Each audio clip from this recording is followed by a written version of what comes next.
The story of Louise Brooks does not begin in Hollywood. In many ways, it begins as far from Hollywood as it is possible to imagine. She was born in Wichita, Kansas in 1906.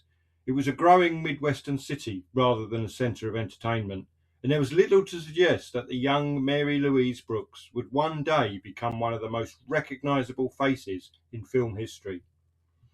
Her father was a lawyer. Her mother had artistic interests and encouraged music and culture within the family. Yet Brooks would later describe her childhood with a striking lack of sentimentality. Unlike many stars, she showed little interest in creating a romantic mythology around her early years. Throughout her life, she was often blunt, sometimes brutally so, about both herself and the world around her. What distinguished her at an early age was a talent for dance. As a teenager, she pursued professional training at a time when such a decision involved genuine risk. The United States of the early 20th century offered relatively few paths for a young woman seeking an independent life in the arts. Nevertheless, Brooks left Kansas and began moving towards a world of professional performance. Her abilities eventually brought her to New York, the centre of American theatre and popular entertainment. There, she joined the Dennis Shawn Dance Company, one of the most influential dance organisations in the country. Although her time there was relatively brief, it exposed her to professional performance at a high level and introduced her to a wider artistic world than she had known in Kansas. From there, she moved into one of the most glamorous productions of the era, the Ziegfeld Follies. The Follies represented the height of Broadway spectacle during the 1920s. Audiences came for elaborate costumes, music, comedy, and displays of youthful glamour. For many performers, appearing in the Follies would have been the pinnacle of a career. For Brooks, it became a stepping stone. The experience placed her at the heart of a rapidly changing America. The decade that became known as the Roaring Twenties celebrated youth, style, and modernity. New fashions emerged, social conventions shifted, and cinema was becoming one of the dominant forms of popular entertainment. Louise Brooks seemed perfectly suited to that moment. Photographs from the period reveal a performer who appeared entirely at ease with modern life. Her famous bob haircut would become one of the defining images of the age. But it was more than a hairstyle. Brooks projected confidence, intelligence, and independence. She looked less like a relic of the 19th century and more like a glimpse of what the future might be. The film industry noticed. Hollywood in the 1920s was expanding at extraordinary speed. Studios required a constant supply of new faces, and Brooks possessed qualities that immediately attracted attention. She was photogenic, distinctive, and impossible to confuse with anyone else. Paramount Pictures signed her to a contract, bringing her into one of the most powerful studios in the American film industry. At first glance, everything seemed set for a conventional rise to stardom. A talented young performer had arrived in Hollywood at the height of the silent era. What nobody yet realised was that Louise Brooks possessed a stubborn independence that would make her a poor fit for the studio system and change the course of her entire career. When Louise Brooks arrived in Hollywood, the film industry was operating at the height of the studio era. The major studios controlled almost every aspect of production. They made the films, employed the actors, managed publicity, and carefully shaped the public image of their stars. Success often depended upon understanding the rules of the system and, just as importantly, accepting them. Louise Brooks was not particularly interested in doing either. At Paramount Pictures, she appeared in a growing number of films, and she quickly gained attention. She possessed an unmistakable screen presence. Audiences noticed her. Camera lenses seemed drawn to her. Even when playing supporting roles, she could be difficult to ignore. Yet there was a difference between attracting attention and becoming a fully promoted studio star. The relationship between Brooks and Paramount was often uneasy. She had little patience for Hollywood's social rituals and was not inclined to flatter powerful executives.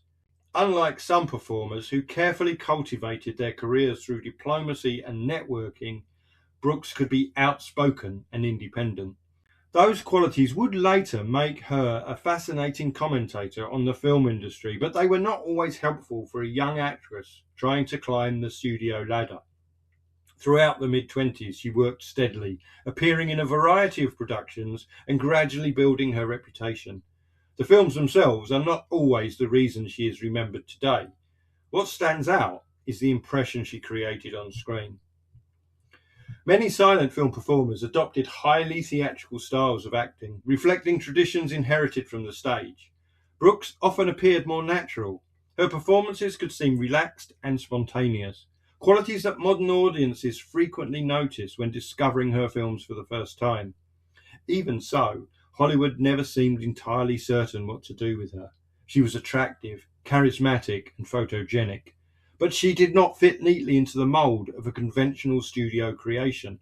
The qualities that made her distinctive also made her difficult to manage. As the decade progressed, tensions increased. The turning point came when Paramount wanted Brooks to return and record additional scenes for one of its productions during the industry's transition to sound. By this point, talking pictures were beginning to transform cinema.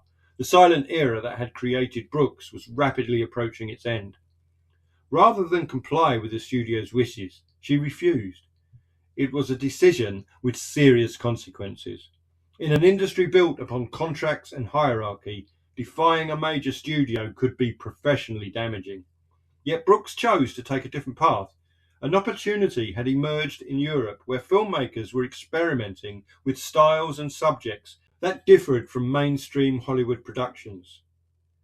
Instead of reinforcing her position within the American studio system, she left. It was a gamble. From a career perspective, it appeared risky, perhaps even reckless. Hollywood remained the centre of the film world, and many performers would have done almost anything to secure their place within it. Louise Brooks walked away. The decision would change her life.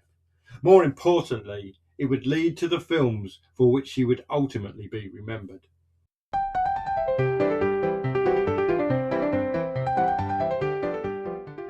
If Louise Brooks had remained in Hollywood, she might have enjoyed a longer career within the studio system. She might have become a dependable leading lady, appeared in a succession of successful productions, and gradually faded from public memory alongside countless other stars of the silent era.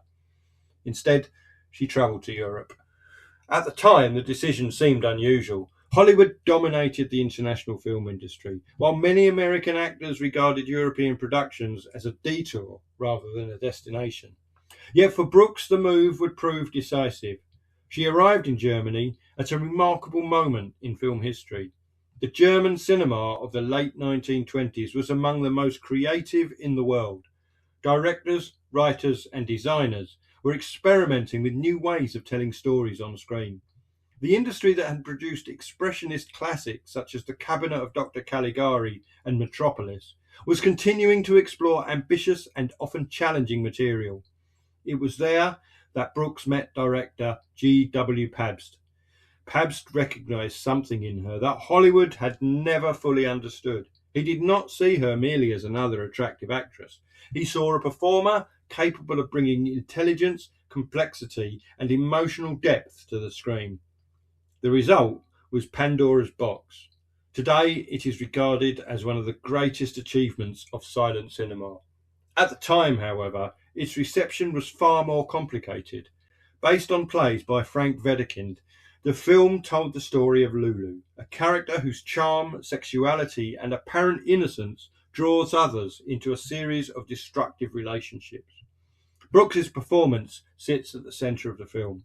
Lulu is not presented as a simple villain or victim. Instead, Brooks gives the character an ambiguity that continues to fascinate audiences. She can appear playful, vulnerable, naive, and dangerous, sometimes within the same scene. Rather than forcing emotions upon the audience, Brooks allows viewers to make up their own minds. Nearly a century later, that performance remains strikingly modern. What Hollywood had often treated as a problem, Pabst turned into a strength. Brooks's naturalism, her refusal to appear artificial, and her ability to suggest thoughts rather than simply display emotions all became assets. Pabst cast her again, in Diary of a Lost Girl. Once more, Brooks found herself in material that challenged social conventions.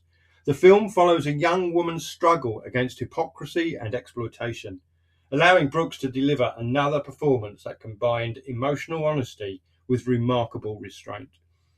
These films did not instantly transform her into a global superstar. In fact, their greatest influence would come later, but they accomplished something far more important for her legacy. They preserved Louise Brooks at her absolute peak. Many actors are remembered for a long career, others are remembered for a single role. Brooks became associated with a handful of films that seemed to capture something unique. Through Pabst camera, she became more than a successful actress of the late silent era. She became an enduring image. The bob haircut, the direct gaze, and the sense of modernity that audiences still recognise today were all crystallised during this period. Yet even as Brooks was creating the work for which she would be remembered, the world around her was changing. The silent era was ending. Sound cinema was transforming the industry, and the opportunities that had briefly opened before her were beginning to close. The films that would secure her place in film history were behind her. The difficult years still lay ahead.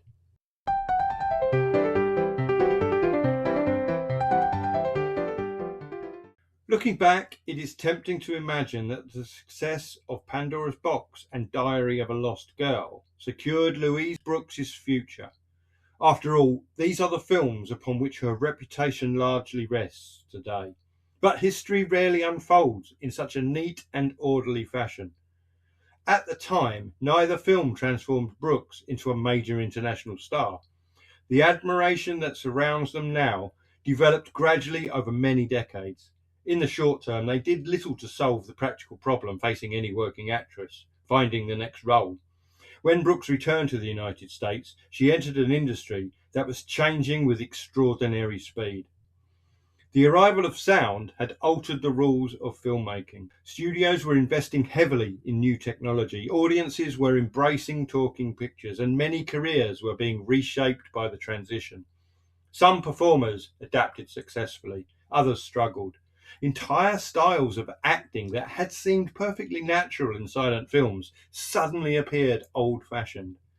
Brooks was still young, but she was no longer positioned at the centre of the industry's plans. Her earlier disagreements with Paramount had damaged important relationships.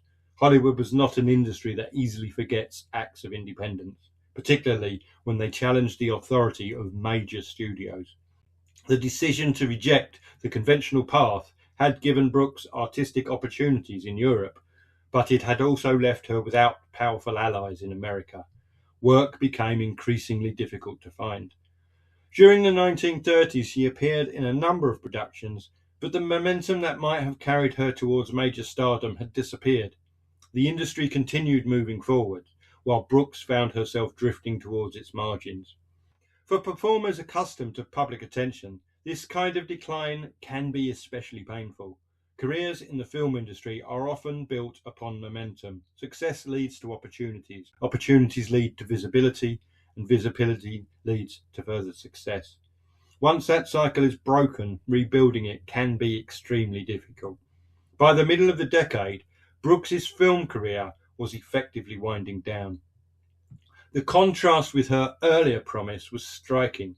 Here was an actress who had worked with one of Europe's leading directors, appeared in films that would later be regarded as masterpieces, and possessed one of the most distinctive screen images of her generation, yet none of those achievements translated into lasting Hollywood success. In later years, stories about Brooks's decline often acquired a romantic quality. Writers sometimes portrayed her as a misunderstood artist, destroyed by a narrow-minded industry. The truth was probably more complicated. Brooks herself was rarely interested in presenting her life as a simple tragedy. She understood that her own choices had played a role in the direction her career had taken. She had valued independence over compromise, and had often refused to behave in ways that might have advanced her position within the industry. That independence had come at a cost. As the years passed, the young actress who had once seemed destined for stardom became a largely forgotten figure. new stars emerged, new films captured public attention, and the silent era receded further into the past. For many former performers, that would have been the end of the story. A brief period of success followed by obscurity. What nobody could foresee was that her most important contribution to cinema still lay in the future, not on the screen, but in the way she would help future generations understand the world she had left behind.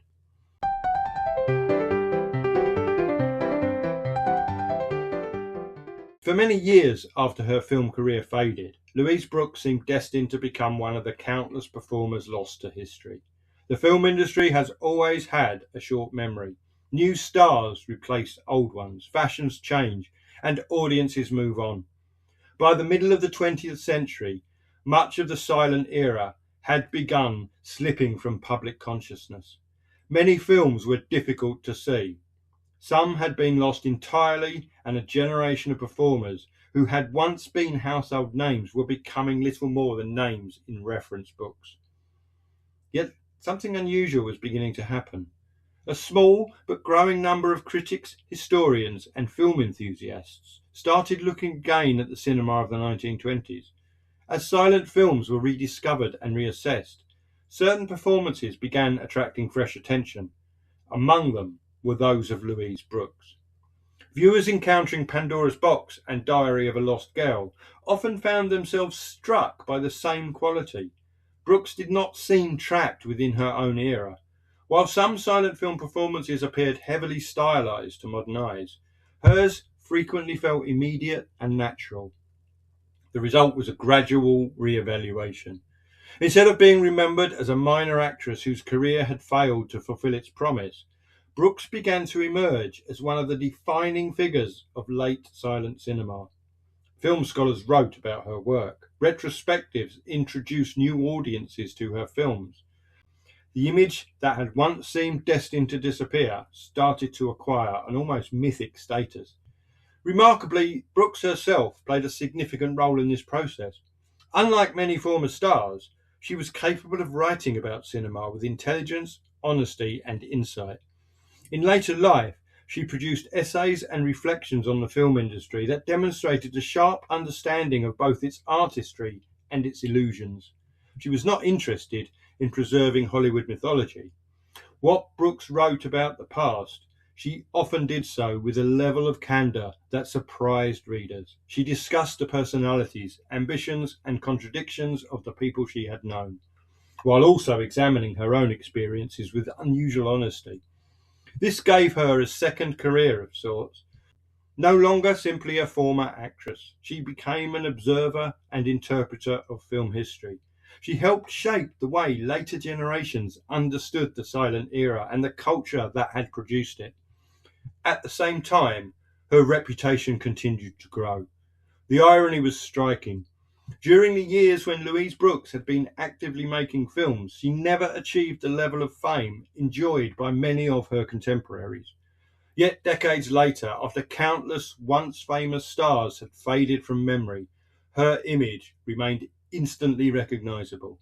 The dark bob haircut became one of the enduring visual symbols of silent cinema. Photographs of Brooks appeared in books, documentaries, and exhibitions. Film enthusiasts sought out her work. Critics increasingly regarded her performances as among the finest of the period. History had begun to reverse its verdict. The actress who had once seemed forgotten was becoming a legend, and in many ways, the legend was now larger than the career that had originally created it.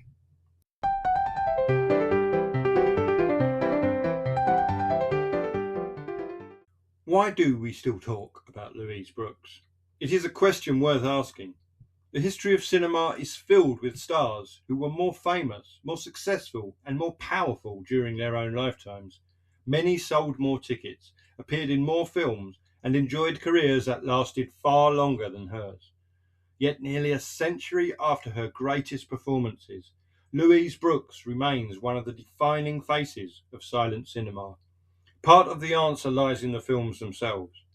Pandora's Box and Diary of a Lost Girl continue to attract viewers because they do not feel like museum pieces.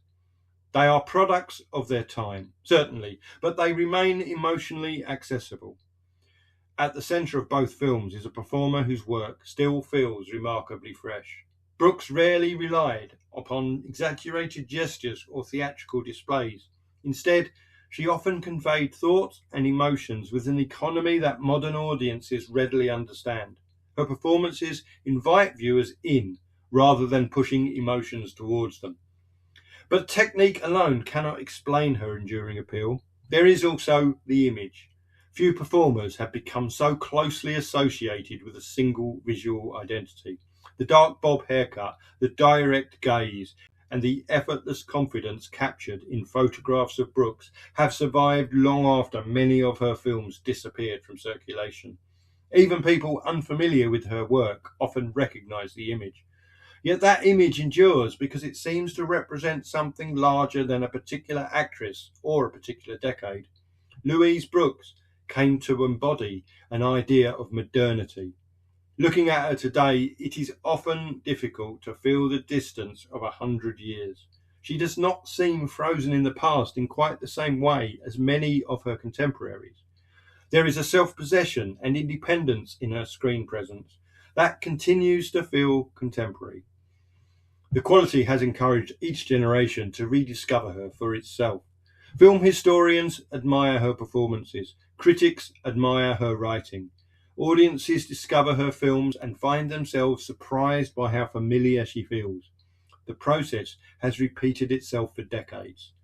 In a sense, Louise Brooks achieved something unusual. She escaped the limits of her own career. Most actors are remembered because of the success they enjoyed during their working lives. Brooks became famous for what later generations saw in her work. Her reputation was not built entirely by box office receipts, publicity campaigns, or studio promotion. It was built through rediscovery. History looked again and reached a different conclusion. The actress, who had once seemed destined for obscurity, became one of the enduring symbols of silent cinema. That transformation may be the most remarkable chapter of her story. Louise Brooks did not simply survive the passage of time, she benefited from it. The further the film industry moved away from the silent era, the more clearly audiences seemed able to see what had always been there, a distinctive performer, an independent spirit, and one of cinema's most unforgettable faces.